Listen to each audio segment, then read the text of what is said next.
How's my hair look, Chuck? Looks great. All right. Today we're going to talk about RIT. RIT meaning all this, right? So we have a RIT tarp, and these are some tools that I would suggest we bring if you're RIT. The RIT means Rapid Intervention Team, okay? So when you say RIT team, it's redundant, but everybody says it. So we'll start my left and just work our way across, okay? RIT can be responsible, but doesn't have to be, for softening the building. A good way to soften the building is to get the gas shut off, ladder windows where you can. If you know someone's on the second floor, why not throw a ladder there, right? So, but what you don't want to do is you don't want to get focused on a task and miss the big picture when you're RIT, okay? So putting up a ladder is not something that you want to miss a radio communication on, okay? So moving to the next thing, this is the irons, right? So you got a Halligan and a flathead axe. Should you need to force a door, you can use these tools for a lot of different things, but together they're really good at forcing doors, okay? Then you have the BFH. This thing will go through doors, walls, whatever you need it to, with the right person using it, okay?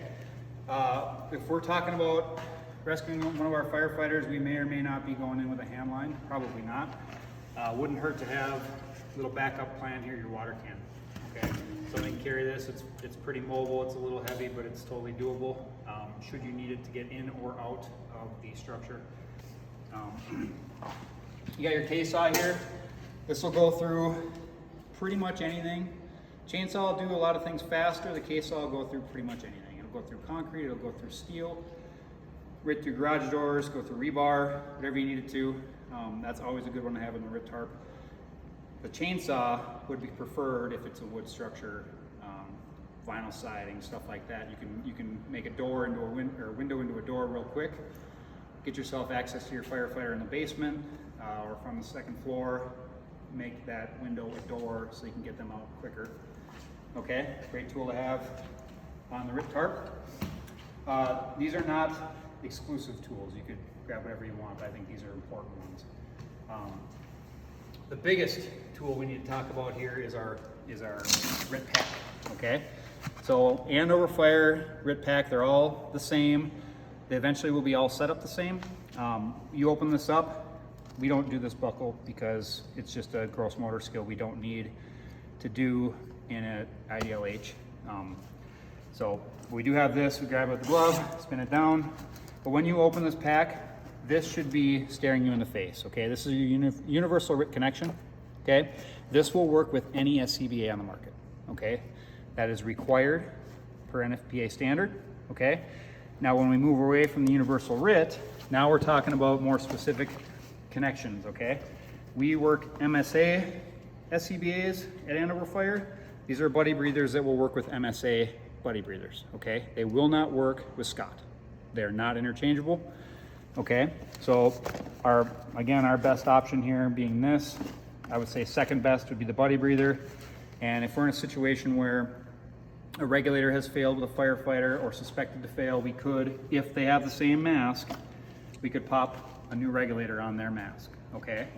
That is, I would say, a third choice down the line because you're putting your firefighter in danger when you're popping that regulator off and putting a new one on there. They're exposed to that IDLH environment, okay? Fourth best, and only if you absolutely have to, would be give them a whole new mask, okay? So we have the ability to give them a whole new mask if theirs is burned through, if theirs is cracked, if whatever reason. If they need a new mask, that's a big deal. You want to try to get them somewhere safe before that happens. But you got to do what you got to do as far as that goes. A couple things you should know about the buddy breather. So when you hook up the buddy breather to another SCBA or many SCBAs, they can all get interconnected. What they're going to do is it's going to draw off the highest bottle. So if you have a bottle at 4,000 PSI and one at 2,000 PSI, that 4,000 PSI bottle is going to get drawn down first by both people on the buddy breather or all three people until they're equal. Once they're equal, they will basically step each other down. Whichever one's highest is going to be the one that draws off of. Okay? They have to stay connected for that to happen. Okay? Universal RIT connection is like a wide open fill station for your SCBA. So let's say my assistant Annie here has 1,000 PSI left in her bottle. she's in trouble, we can hook up to Annie, and I'll show you that here in a second, with our 1 hour bottle, which is a bigger bottle than hers at 4,500 PSI. We can plug into her, and what it'll do is it'll equalize the pressures immediately. Okay, so that 4,500 PSI is going to go into her 1,000 PSI bottle. It's going to gain her a bunch more air, and then we can disconnect her, and she doesn't have to be tethered to the pack, which is huge because this pack is cumbersome. Annie's already going to be hard to get out of the house. It's just the nature of the beast. Having her connected to the pack is going to make it that much more difficult. Okay, so the Annie's going to lay on the ground here. We're going to show them how to connect to our SCBA.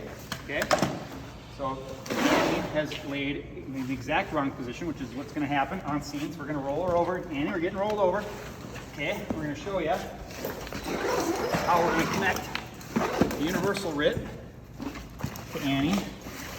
Okay, they're all going to be down low, and they're going to be covered up by a little rubber piece right here. Okay, so that's to protect it so nothing gets in there. You hook these up, and they're both on.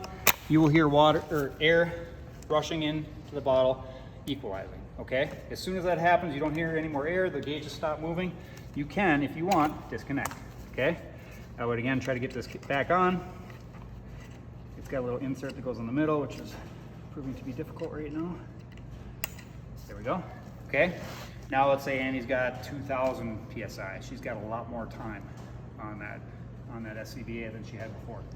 Okay, again, option number 2 in the buddy breather, if Annie is on our fire department, she is going to have the same buddy breather connection that the RIT pack comes with.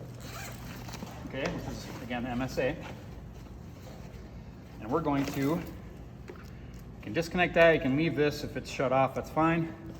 We're going to open her buddy breather, pull it out. It's got about 6 feet, right? And we've got a couple feet on here, so it can be far away from the pack, but you still have to be tethered to it for it to work. Plug them in.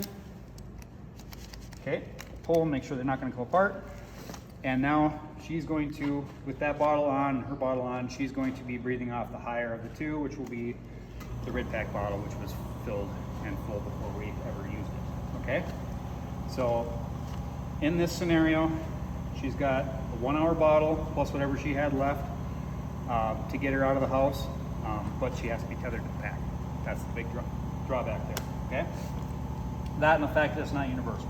Okay, and then if Annie,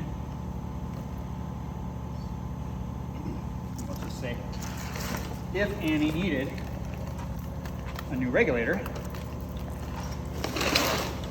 then flip her over. She doesn't have the regulator in right now because we didn't know how long she'd be able to hold her breath. We can pop this right on here. Okay, that's going to be upside down for me, but this should be it. Okay, boom. There you go. Now again, it's turned on. She breathes in 1 breath and good to go. Something to think about for this too is, let's say Annie's unconscious, right? We don't know if Annie's breathing or not. We're not going to find that out in a dark, hot, dangerous environment. We're going to put this on here.